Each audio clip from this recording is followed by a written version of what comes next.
going to do it. All right, let me get the camera into the right place. All right, Zath. What do we got cooking here? Let's go. All right. Well, ladies and gentlemen, boys and girls, I'll let Raptor finish the rest of the statement next time. Welcome to the winners bracket finals of our North American region King of the Sea 17 best of 5 RESIN versus KSM. Let's take a look at the green lineup. RESIN bringing Fries NA Marceau, choosing not to take either unique captain, so no buffed survivability or adrenaline rush for him. Mad Dog in Daring with Dunkirk for the buffed consumable specialist in the typical Daring build. Eagle Lance with Jersey Mike with the buffed adrenaline rush. Behind them in the Marseille is Hungry of 15 with Honoré because the buffed adrenaline rush. Another Marseille also with Honoré, buffed adrenaline rush, both running one running reload, one running range. We've got Algar, this smoke hider in your typical Venezia build with range. Side note, Raptor, I have yet to see a Venezia play. I think we've seen it once total this entire tournament with unique upgrade, which is weird because it was very popular in previous seasons. Behind them is K-Bomb with a Montana, just your typical battleship build with one of the special American captains, and Peyton the Rock Hider in a Kremlin with, looks like that's Zemensky, but choosing not to use that buffed skill anyways. Don't forget the Moscow. Oh, did I forget the Moscow? You did forget the Moscow. They were moving around. Forced to watch. Yes, there he goes. And unique upgrade with reload. Okay. All right, KSM spawning in on the south side here of game 1 in north. Let's have a look left to right. We'll start with Paranoid's gearing. Fairly typical build there. Lots of torpedo reload, unique upgrade. Love it. Acarona's Daring headed up towards the Sea Cap. RPF, concealment. Okay, yeah, love it. Looks good. Malikin's Brisbane. This is a little more closer to what we would sort of expect out of a Brisbane build. We kept seeing a full gun build Brisbane yesterday. This is not quite that, but he is running outnumbered. Backed up by Red's Conqueror. Not a battleship we've seen up to this point, at least not. We didn't see one yesterday that I can think of. Yep. Let's have a quick peek here. We've got Jinsy's Moskva kind of hanging around mid, very nice and slow. Unique upgrade and top grade gunner. All the way on the right, Ganser's Marceau making a beeline for the ECAP. Opposite of Rice's Marceau. Might be a little bit of hot French destroyer action here in a few moments. He's backed up by double Marseille, Moko, and WH Knight running nearly identical builds. And then John the Impaler's Kremlin there, unique upgrade and of much survivability. Yep. And that's with Kuznetsov as the captain. Yes. So here we go on to game 1. Both teams opting for a Kremlin double Marseille flank to E. So literally mirror images of each other here along the 9-10 line. I'm going to be really curious to see how that plays out, Zath. The only real differences in the lineups are all over on the left flank. Ragnar Venezia versus Brisbane Gearing. Yep, I was just looking at that. Ragnar Venezia wanting to just nuke whatever destroyer they find, which will probably be the Gearing. So I'm sure that's what they were thinking would happen on this map. Or Marceau. So Marceau's blocking E going nowhere. Decap sort of just being overwatched but not contested. Mad Dog's Daring working on C should be able to wrap that up. No way for KSM to do anything about that. BCAP, however, first one to actually convert as Paranoid's Gearing takes care of that. Well, so far just one cap. Now there's the second. But RESIN is about to get their second cap. So they will start ticking up points at a more rapid rate. You know, it's wild, Raptor, how few ships fight for the cap at D. That usually is the C cap, and usually there's a lot of fighting for it. But now, that's changed. Not on this cap configuration, right? And we talked about it yesterday when I was asking you about how the new maps were playing out, talking about how this E cap felt like it was really going to radically change north because, like, routinely you would see people put ships over here, but before there was never any objective points here. Now there are. And so it makes it almost, I won't say more critical, but more likely, let's say, that teams will actually push ships over here. Yep. Exactly. Resin trying to push this advantage, forced to watch as Moskva sliding up into the decap, should be able to pick it up. No way to stop him here. Nice hit on Vifire's Marseille. Knocks him down a bit. Yep, Akarona going to reverse into the sea cap now that Mad Dog has backed off. Take a look on the other side. Paranoid Era's gearing. Caught on Ragnar Raider for a little bit. Yeah, taking a big chunk there. Yep, that was Elgar Smokehider's Venezia Sap, as well as Eagle Lance. Yep, Malikan's HE working over Eagle Lance there on the Brisbane radar as well. There's Akarona working on C. B converts. Sorry, D converts. Thank you, man. The 5 cap configuration is just going to mess me up something fierce. Well, we had something earlier. Look at the torps on the 10 line. Yeah. 2, 3, 4. Despite Hydro, I mean, that's really good utility out of that torp. And more coming. Yeah. These ones in front of Moko are spotted, but reversing like this, you pretty much can't do anything about it. WH is actually reversing into 2 more of these. There we go. He finally got his engine flipped, so he can avoid them. Yeah, but Moko takes a sticky flood. Yep, great torpedoes from Frice there. Now Frice opens up, going to draw a lot of hate for that move. Yes, but he knows both DCPs are likely down. Yep, he knows those DCPs are down as Moko floods. This is his opportunity to take him down. He's got room for 2 more fires. Now Knight on a fire as well. His DCP, of course, also down because of those torpedoes.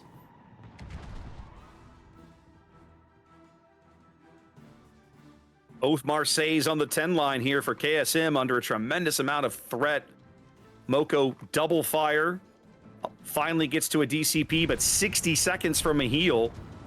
Yeah. Kremlin probably going to make him a priority target here. Should be able to just punch him through the nose with the AP, I would think. Yeah, there's really no chance for Moko to go dark either, so he knows he's out. He's just shooting to try to make something happen.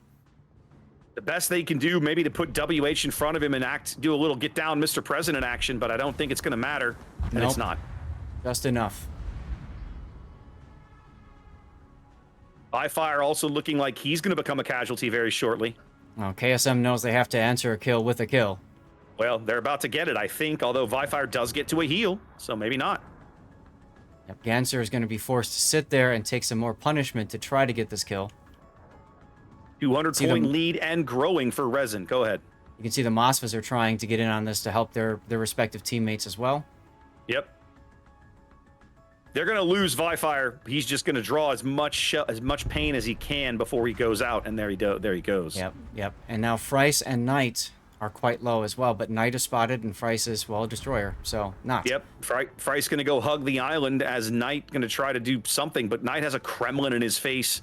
Torpedoes coming in. There's no way he's going to... This Kremlin salvo should seal the deal. I like the thought behind that, but unfortunate, as we have 2 Marseilles that sink next to each other.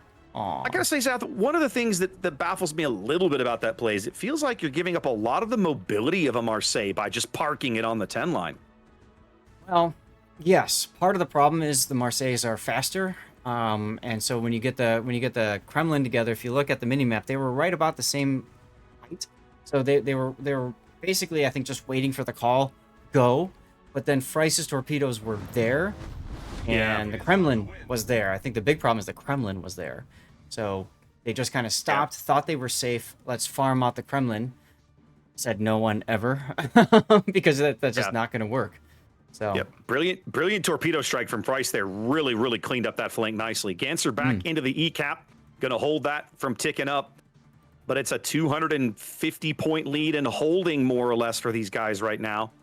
Yep. They're trying to shove Red's Conqueror through mid, but I'm not sure they're going to get there. No. Meanwhile, on the other side, on the 2 line, Malikan has taken some damage, probably got radared by Eagle Lance's next radar. You can see his next radar is about ready to go. So we might see him try to make a play here. Technically, I guess you could say they don't need to, but...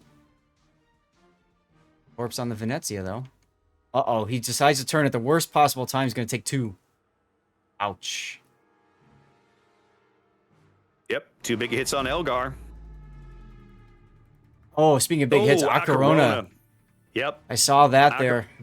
Acarona takes a daring torp. I just got the camera back in time to catch a glimpse of it. They do convert B, however. So for the moment, KSM on a cap advantage, closing the gap slowly but steadily. Still down a ship, though. Ganser's in trouble in the Marceau. He decided to sit in the exact same place where his teammates died. Yeah, there's already 2 wrecks underneath your keel. I'm not sure why you're hanging out here. Why not I think make he 3? snuck out to try to get torps on Peyton, I think was the plan. Yeah. He may yet get... Nope, they don't have the range. So now they're just fishing blindly for Ganser. They know approximately where he is. The problem when you butt up to an island, it's hard to get away from that island.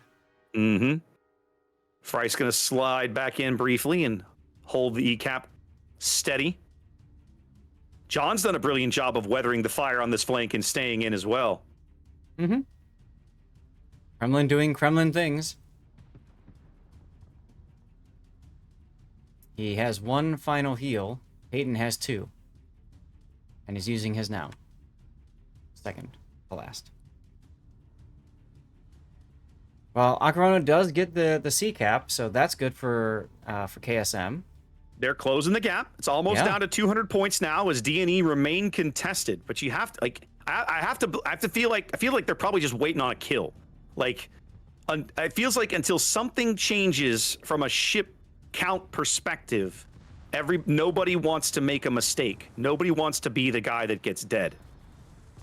Yup, absolutely. And at the same time, you've got this poor Marceau that has to sit there to stall the E cap. Yeah, but yeah, I feel like the Conqueror is going to be the next thing to die, Zath. Oh, Red's absolutely. trying to sneak out of here. He's got conga line torps coming in. His next heal is 10 seconds away. I'm not sure he's going to make it. He's got 5 actually. 2, 1, and he's smashing that button. He does get to it. And here come the DCP's on torpedoes, and I think he's okay. He'll be fine from torps. Oh, he's not. They kill him in the middle of the heal. Yeah. Wow. Big kill for RESIN. They're going to push Ganser out of the way, casually knock him off the board. That ought to do it. We'll clean up. Yeah. No, go ahead. That'll absolutely clean up the match for RESIN, or the game. I mean, there's really no way back in for KSM. Yeah, if you're KSM, you really don't have a way back in at this point. You don't have the board pieces. You don't have the position. Jinsey looks like... I thought Jinsey was going to move up and be like, let's just go ram or something, but no. He's just chilling there. Oh, his problem is he can't really move forward. He's shooting the water, so... Okay, there we go. Wow. Okay. He moved up, I think, just trying to clean things up, to give Peyton that shot. Yeah. Yeah. When you're shooting the water... When you're shooting the water, that means that the wipe has been called. And just shoot the water, get yourself spotted, whatever, who cares? And let's move on to the next game and not waste everyone's time. I appreciate that. There's a part of me that makes me wonder if that was actually called, because the guys on the one line are all still trying to kill Eagle Lance. Well, there's also another thing to be said about practice. Well, that's fair as well. Good game from both teams. RESIN going away with the win. Looking good here in game 1. Yep, moving on. Next up is going to be Hotspot.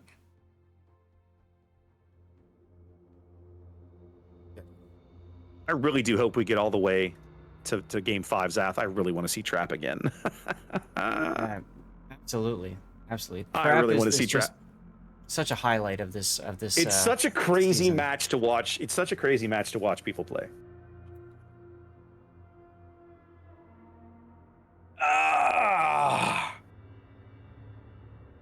One of my chatters says, RESIN spent a lot of time watching mini-map renders for this series. And I'm kind of thinking, could be.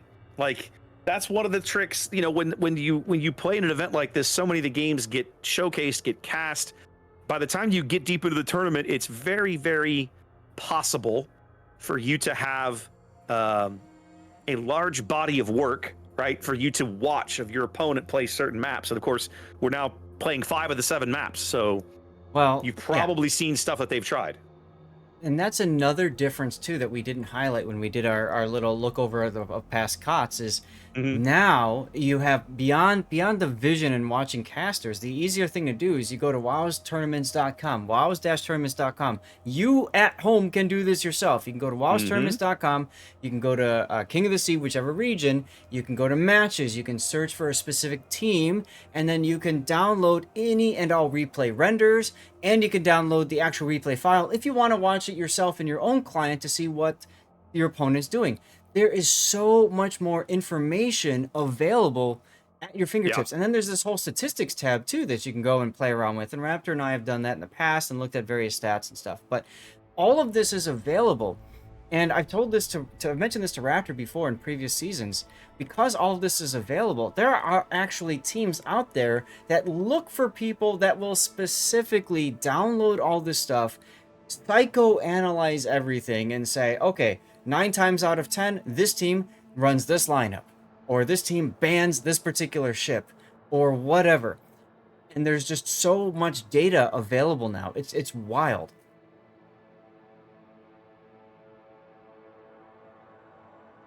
Yeah, I'd forgotten the statistics tab was in here, but there's actually a lot of really cool stuff on this. That's what I mean. And that's one of the things that you and I did at one point to just kind of low time, because we had a long delay, and we can think about that for later today. When we have that delay, we can play around with stats if you want. But looking at the tournament bracket so far, ELSR up 1 game over JFK, and 3XWD up 1 game over Epoxy. Right. That is a good point. I need to, let's go. Let me have it. Yeah. I need to pull that up for today. Yeah. While we are doing the winners bracket final, losers bracket is playing out.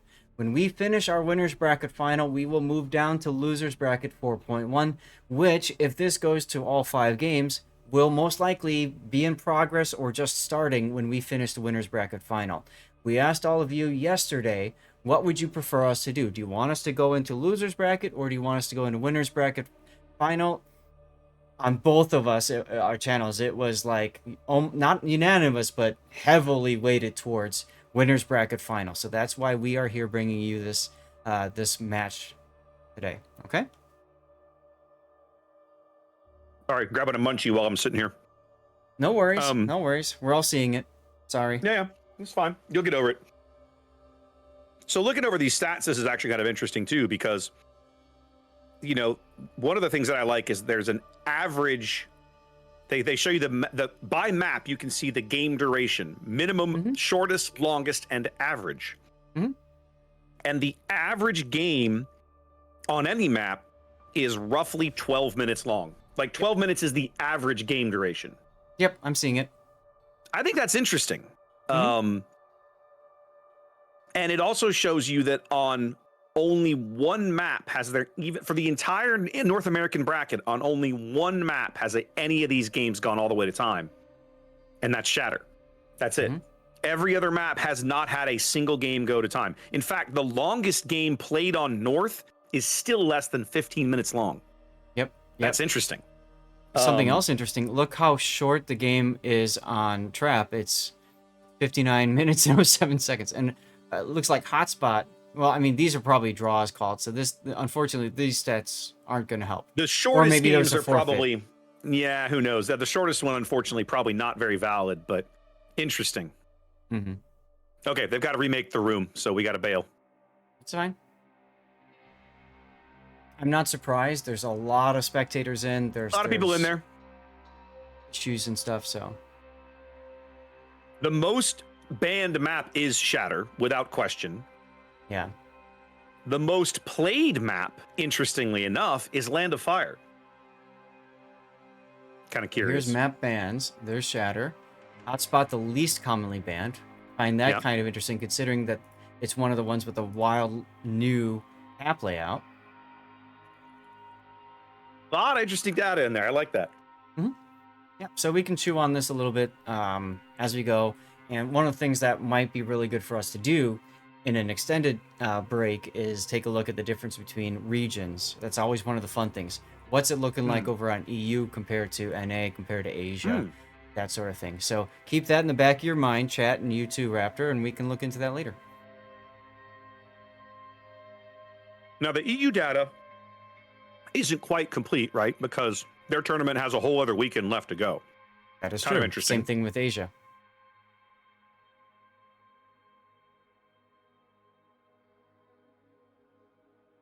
Interesting. Yeah, there's a lot of cool data in here. So you could tell as soon as I told him about stats, he's gone. Well, this is cool. Well, the other thing is what I almost want to do also is go back in and pull this data from like previous events. Yeah. You know, like because it's in there for King of the Sea 16 and probably King of the Sea 15. Yep, Grab you it, can do that, and then run some analysis, right? I mean the some of the trick is that the map pool changes between tournaments and can't help that. But there's probably still some really cool data that could be gathered out of that. That'd be neat. How about the Forrest Sherman with the highest win rate on NA? I haven't even looked at shit. I haven't even looked at ships. 72% win rate, and poor Janan sitting there with a 5% win rate. Don't take Janan, people. Room is up, by the way. Oh, okay. You're looking at ships. I wasn't even looking at ships. That's so funny. Yep. Everybody I'm hates back in the room. Napoli and Kleber, Petro, Marseille. Shocker to nobody. Moskva, by far the most popular ship. Yo, chat, if you don't have a Moskva yet in your port, it's a coal ship. You should get one. Well You should get worth one. the coal. They're pretty good. Well worth the call. I did a Zap chat about commander utilization. I talk about how important it is to have each of the commanders for coal that you can buy, the legendaries or whatever.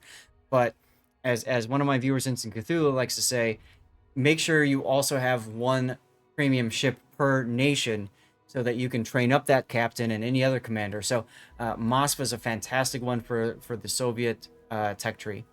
Any of them, because remember, you can place a commander on a premium ship and they can put cruiser skills on, and then you can train that captain up and then apply that to a tech tree battleship, destroyer, carrier, or in the future sub in some cases. So Oh, there we go. All right. Once we got the room remade, that was super quick. We are already Holy on to crud. day 2. Well, that's good though, right? Like again, we were going to be slamming these games out with 5-minute turns. They got to be on the ball. it's good, but thank God we were both in the room and not gabbing in between. We have to keep very close eye on this, Raptor. That's fine. That's fine. Yeah, when they said they had to remake the room, I was like, okay, I know what to do now. All right, All here we right. go. Yep. All right, here we go. Ladies and gentlemen, boys and girls, worshippers of all ages, welcome back to the winners bracket final here. North American bracket of King of the Sea 17. Let's have a look at the KSM lineup as we spawn here into Hotspot. We are running a triple destroyer lineup. I've got Acarona here in a traditional gearing, actually running RPF, not totally shocking. So no torpedo reload, RPF instead. Paranoid Era's Ragnar, a little bit of gun range to go there. And Ganser's Marceau, also running gun range. We saw Ganser have a pretty good game in Marceau last time, but almost, I'd say, countered a little bit by some of the positioning we saw out of the opposing team. Yes. Starting on the left, we'll have a look at Moko's Marseille. Looks like the same build we saw earlier. WH Knights Marseille, same build as last game. Malikin's Brisbane, again, looking very similar. And Jinsey now trading Moskva for a Salem, using outnumbered instead of top grade gunner. Battleship changes. John the Impaler eschewing the Kremlin, now swapping to a Ruggiero de Loria. And then Red PR sticking around in his Conqueror there on as we spawn in. Zath, what do we got cooking on the bottom end of the map? On the bottom of the map, we have a Shimakaze that's Mad Dog running with full torpedo spec, including a unique upgrade, and that is one of the Suzukis with the buffed survivability expert, and he is rocking 12-kilometer torps. Behind him is Freiss in the Harugumo, that is a mostly smoke build Harugumo, also with Suzuki for the buffed survivability expert. He is fronting Hungary F-15's Brisbane with your... No, that's more of a gun build Brisbane. Yeah, kind of is, isn't it? Mm-hmm. Behind them all is K-Bomb, who's also working his way in a Montana with some American special captain with buffed gunfeeder and turret traverse. Grease the Gears, it's called. And then we've got Peyton the Rockhider in Kremlin. So we saw him do the same thing last game. Eldar the Smokehider in unique upgrade Moskva. Got Vifire and Bry Big Six, apologies, in almost, completely identical Marseille builds. Identical. Yep. And then finally we have Eagle Lance, who's already capping the decap out on the 910 line. With Abanyu, special upgrade for survivability expert. Now, right away, we're seeing a very different philosophy and approach to this map from each team, right? The Conqueror the poor Conqueror, that's Red, is going to end up being like the only ship on this half of the map for KSM. So we saw, who was it we watched yesterday do this on Trap, right? They ran a tremendous amount of speedy boats all the way to the BA cap because that's where all the points were, and giving that a go. Yeah, Mad Dog under Brizzy radar. Yep, they used Brisbane radar to push him out of that cap, make sure that they don't give it up too quickly. They now also know that Paranoid is lurking in the area. That'll give them some ability to defend it as well after the Brisbane radar has expired.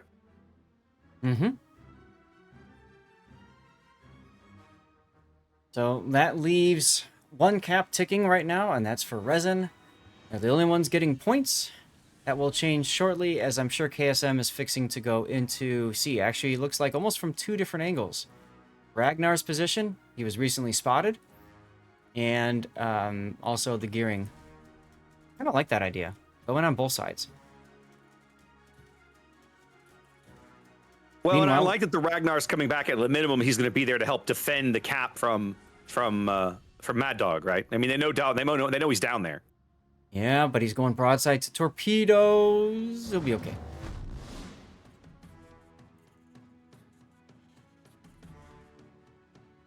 So there's the cap. We know Paranoid can't radar everything just yet, so he's probably just going to keep backing up until his radar covers all of C, and then the magic I win button will be pressed. Nope, he's turned his engines on. Now, the one that I can't quite figure out, Zath, is that Red over here on the edge of the map is bow in. Okay, now he's turning out. I was like, why are you not, like, he's turning out now, but it feels a little late. He's going to get really punished from the Marseille AP, both of them ticking their reload booster. Probably going to land some Citadels. Yep, good big hits there on Bread. Another more Citadels.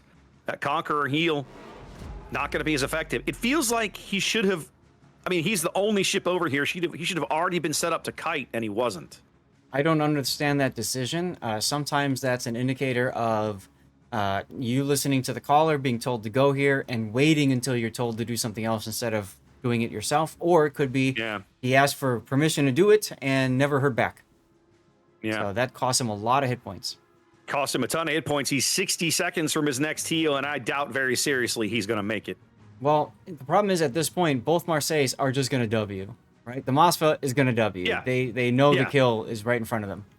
Yeah, like the fire, the shells, like they don't have to do very much to secure this kill at this stage. Yeah, he's dead. It's only a matter of seconds now.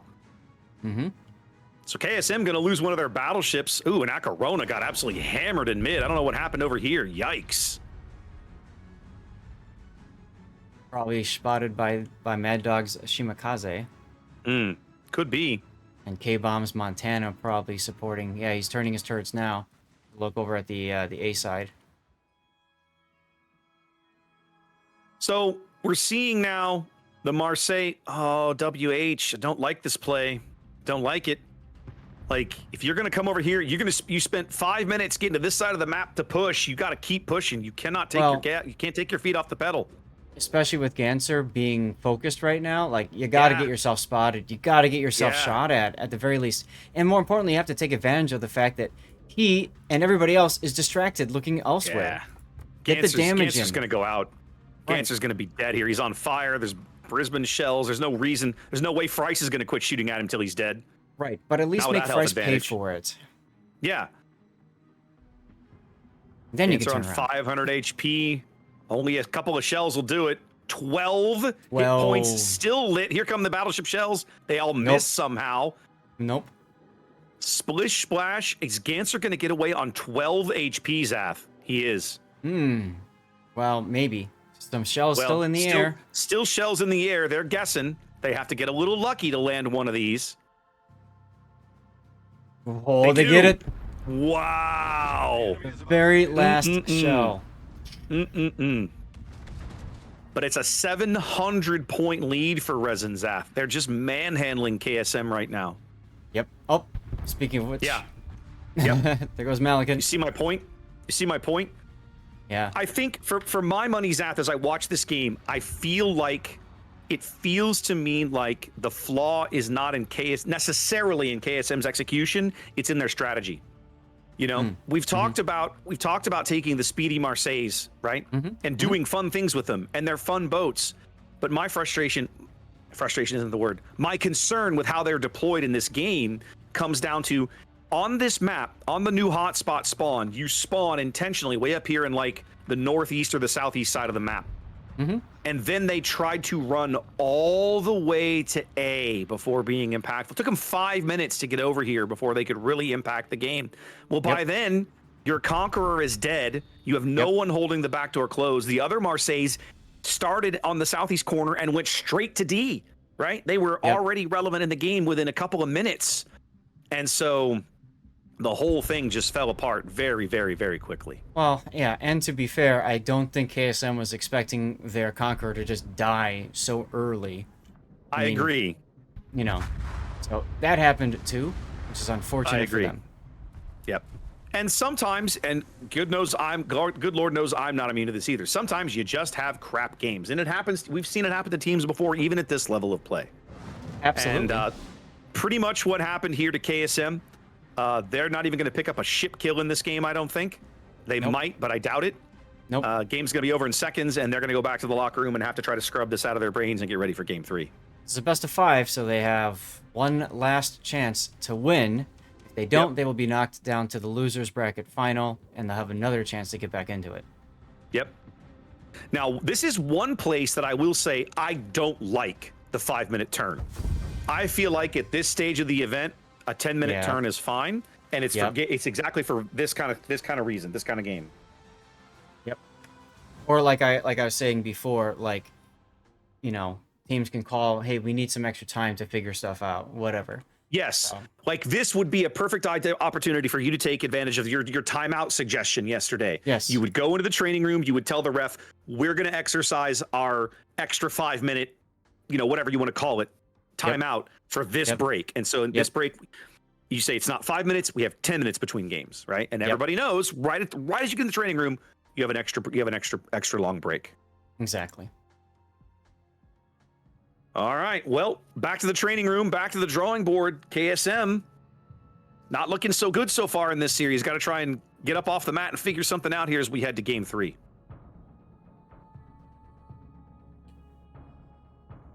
Right. Get up off the damn floor. Stand up. They played really well in Game 1. They weren't able to pull it off, but they played really well. Game 2, I mean, there's very little you can say about that, but it was an absolute disaster. And I think they would agree with me. If one of them was sitting here, they'd be like, that was terrible. It's like, yeah. But it happens, right? Yep. So it happens to even the best organized teams. Go ahead. Speaking of 2-0s, take a look at your bracket. ELSR 2-0s JFK. JFK is now out of the tournament. We're still waiting on Epoxy. Well done. 3X well done.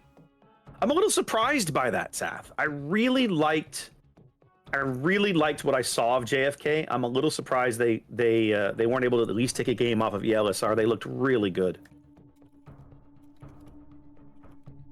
Yes.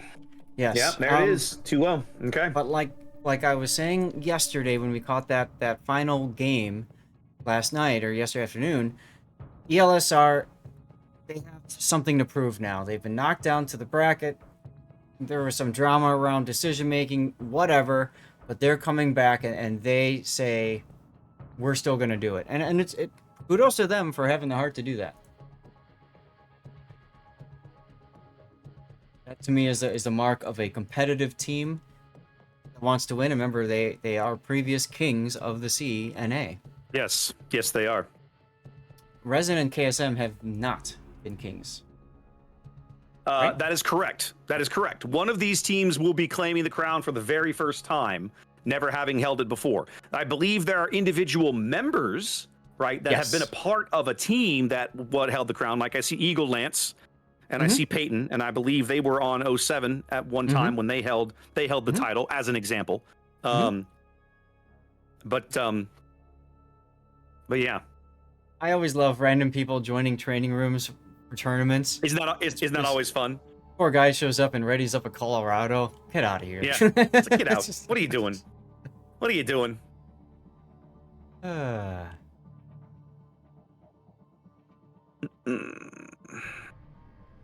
I had a question in chat. Just want to mention it out to people. Okay. I don't know if you've got the ability to pull up the EU tournament bracket. If you need me to send it to you, I can real quick. I believe I can. It'll take me a minute. Here, I just DM'd you the link. Okay. Which means I have to change windows over here. Get out of that. Scroll up to here and do that. Yep. Okay, I have it open. What am I looking at? Okay. So some people in chat were asking, why is EU playing next weekend and NA isn't? And the short of it is EU has more teams involved, Yeah. and so EU had to do something a little bit more Detailed. complex, yeah, There to you put go. everything together. So if you go up to matches and pull up the bracket, you have a qualifier stage 1. That's your typical group stage. We're all used to seeing that. You go to qualifier stage 2. That's then they've all moved out into different groups, but then they put the groups into brackets. So if you go into a specific group, you can see the best of 3 brackets. And then from there, they have a groups stage where, again, it's best of 3 brackets. And in order to get out of the group stage, that concluded today, and into the playoffs, you had to win 3 matches out of 5. Right. All right. Now, they also don't do double elimination, right? The NA, at least their playoff bracket next weekend, is not double elimination. Whereas we on NA have been doing the NA orgs have been doing double elim for a while now. Right. So I mean, this just highlights that that King of the Sea is different per region. Each region's able to make decisions, and some of those decisions are frankly based off how many teams have entered into the tournament. Okay, well, we're going to do this, we're going to do that. So with fewer teams on NA, there's really no reason to do a full group stage followed by a full Swiss best of 3 group stage followed by blah blah blah. Now we're going to do group stage, and then we're going to move to the playoffs bracket, and we're going to double elimination it. So teams are rating up, by the way. Oh, Yep, there we go. We just dropped.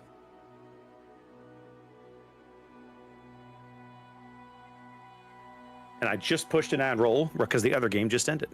Yeah, I saw you looking. I'm with you there. No problem. Let's get into game 3, ladies and gentlemen. Resin Do or coming in die. with a 2-0 lead. Yeah, this is do or die time for KSM.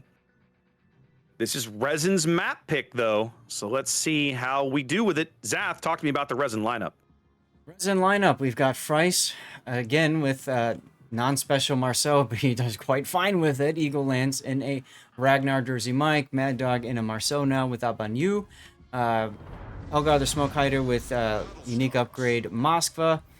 Big Six TV with Marseille with buffed Adrenaline Rush. Forced to Watch not moving in his Moskva with unique upgrade. Watch that carefully. Hungria and Marseille with buffed Adrenaline Rush. That's on array. Peyton the Rock Hider once again in the Kremlin. K-Bomb once again in the Montana. Not much else changing in that lineup. But I'll tell you what, if we're going back to draw... Nope, he's moving now. Yep, he's moving now. Yep, he's moving now. Okay, there we go. Poke him with the stick. Go on, move. Yep. Sorry. KSM backs to the wall, trying to figure this out here. Coming into game 3. Let's start with Ganser's Marceau. Same build we've been looking at. Acarona now in a Z42. A little bit of RPF action, looking like he's going to go hang out near this island along the 4 line and contest to hang around the B cap. Their last destroyer is Paranoid's Ragnar, making revolutions over towards the D flank, backed up by Moko's San Martin. RPF on that boat. I always get a little. I always kind of when you see RPF on light cruisers, but I suppose I can see it in this format if you want to be using the triangulation. Yep. Red's Conqueror. Probably smarting a little bit still after getting manhandled last game. Also heading over to the decap to flank to work with those guys. Kind of both games he got manhandled. I think he did better in the first game. He wasn't driving a Conqueror in that first game too, though. Yes, or no, was he? Yes, Yeah, he was. Yeah, he was. Yeah, he was. Here we go. Jinsi Stalingrad going to hang mid, going to back up Acarona here. Looking at gun range and top grade gunner. And we're looking at double Marseille again, the Marseille twins of WH Knight and Malakin. Actually, it's not. Malakin wasn't doing. Malakin was been doing the Brisbane. He's now in a Marseille. Okay, so we made a bit of a lineup change here. So one Marseille player holding, one Marseille player changing. Same build still. backed up by John the Impaler. St. Vincent headed over here towards the A cap. I think it was Jinsi that was in the Marseille last game. I believe you might be correct. Yes. Moko. Moko, I think, was in it. Yes, Moko's. You're right. Yeah. Moko's in the San Martin now on the other side of the map. Yeah. Either way, think we're quick action happening. I was gonna say, I think we're about to have a little hot Marceau on Marceau action here in just a moment. I believe these guys are going to be inside. Yep, they're definitely going to be inside their detection radius, and there they are. Freiss and Ganser at it again. Yep. Difference is that Freiss has friends that can open up if they want to. Doesn't look like anybody did. I think John took a shot, but he got it for free. Malikan now spotted. WH Knight still dark. Yep. One of the things I want to point out with Ganser's Marceau engagement with Freiss, he was on torpedoes. He was probably looking at radio location. And he was ready to go at the onset of the engagement. He dumped his torps and then switched to guns. This is a difference in competitive versus randoms ranked. A lot of destroyer players have their guns ready, see a destroyer, switch to torps, then switch back to guns. That wastes so much time. Now have a look at the 9 line. Speaking of bold Marceau plays, check out Mad Dog. Yes. He is very alone up here. Now he's not spotted. Mm-hmm. He actually, I think, is coming up right on the edge of that San Martin radar bubble. But they don't for sure know that he's there. Although I think Paranoid. Does not have radio location. He does not. Moko does. There's the radar. Moko does, though. There's the radar. He gets caught right at the edge of the radar bubble. Moko's going to get one salvo off, and Mad Dog's going to be out of it. Flirting with disaster there, but Mad Dog's going to make it out. Yeah, imagine if Moko was just a little bit closer and Mad Dog was forced to run along this island without, any sort of darkness or stealth. Woof.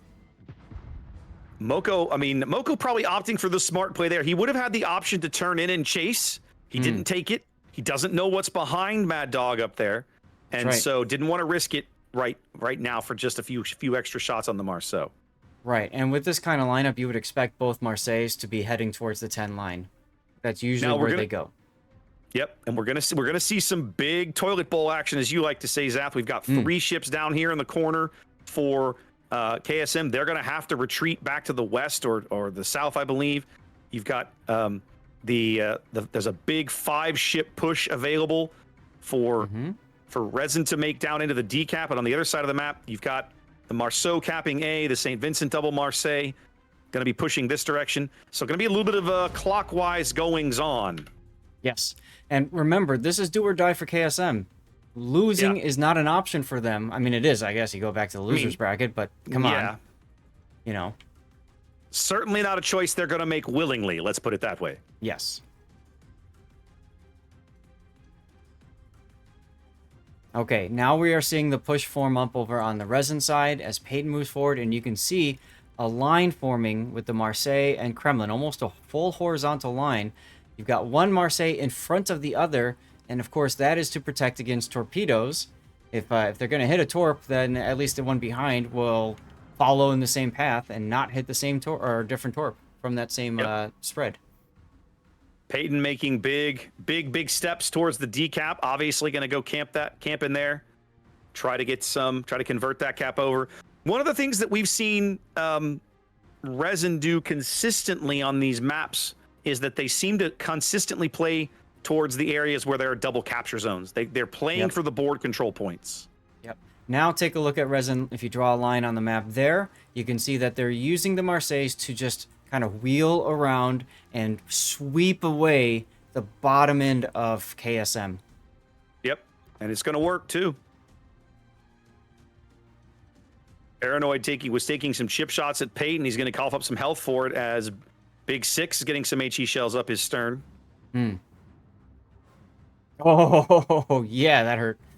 Yep. Ouch. He felt that. Yep. Now, with RESIN's Marseilles ducking into this island here, they do leave room for Moko to just loiter around in the San Martin. The question is, does RESIN really care? I'm going to go with no. I don't think so. The Saint Martin is a decent threat to opposing destroyers and possibly an opposing light cruiser. It's not really a threat to those Marseilles. It's really not. Exactly.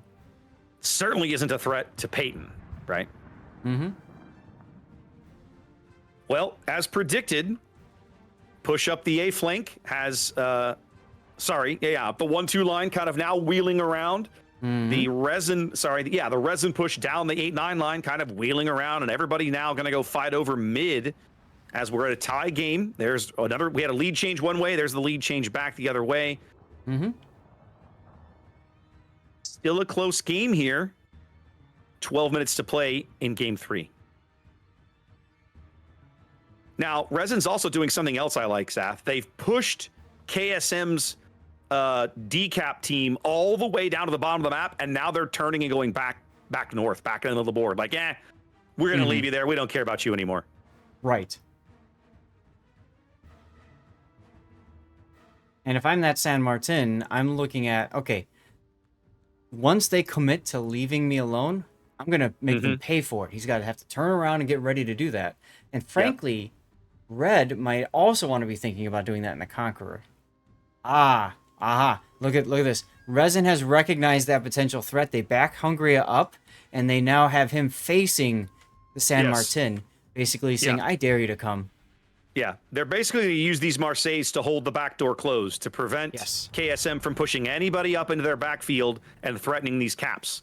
And basically now, with the Moskva and the Kremlin set up right here between the twins along the 7 line, it's like, okay, the C&D cap are ours. What are you going to do about it? Yep. They will hold that cap for the Dominion. Pretty much. It's a 50-point lead and growing, but KSM is going to grab first blood, taking out K-Bombs Montana up here on the 1 line. Man, he disappeared fast. Last I looked, he was pretty healthy. They've been working him over for a while. That's going to change the lead back briefly. That's got to be a big confidence booster for these guys. They've had the lead a couple of times in this match. In this game, I should say, forgive me.